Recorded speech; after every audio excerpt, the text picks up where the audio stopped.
particularly to point out the Chinese Communist Party's involvement in all of this, everything from the pandemic, which was initiated by them, all the way through what's going on in this election. And of course, the great Lynn Wood down in Georgia, which we're going to get into much more detail later.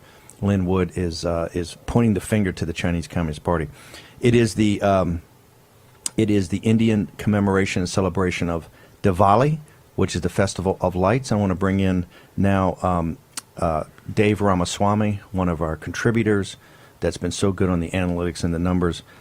Dave, we're going to get to, in a little while, John Voight and what John Voight said about this forces of evil and the forces of light, darkness and light. What is that President Trump has celebrated and commemorated Diwali in the White House, I think, every year since he's been president. What is the festival? Why is it important? And what is this about darkness and light? Good morning, Steve, and to everybody in the war room. Happy Diwali to all of you. Today is a very special day, it's celebrated by over 1 billion people around the world.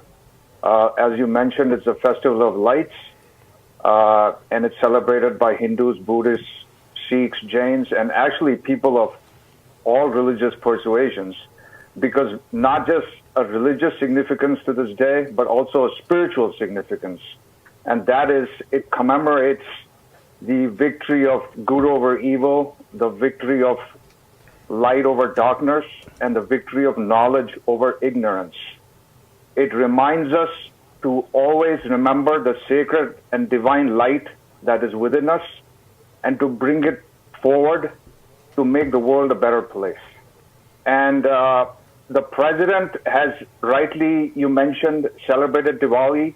He was in India earlier this year, and where he brought up this very fact that what unites America and India and also other religious pluralistic societies is this respect for the individual and the recognition that there's this divine light that exists within us, which calls us to fulfill our highest potential.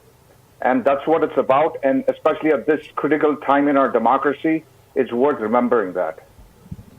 Let me ask you, Dave, I know you're actually getting ready to come down. You're going to be part of the rallies today, the Stop the Steal and other rallies in support of President Trump.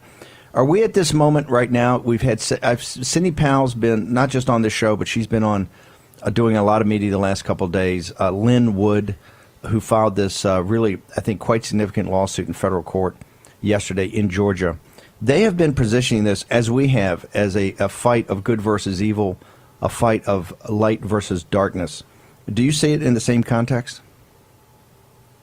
Yes, absolutely. And the reason I say it, and I echo what these great legal minds have worked on and demonstrated in the court, which is the values we're fighting for are universalistic, are pluralistic. It's not about a party. It's about a philosophy, about liberty, about freedom and equality for all Americans. So, and it's about election integrity. It cuts across religious lines, what I call ethnic lines, linguistic lines. So it's a universal fight that we're on.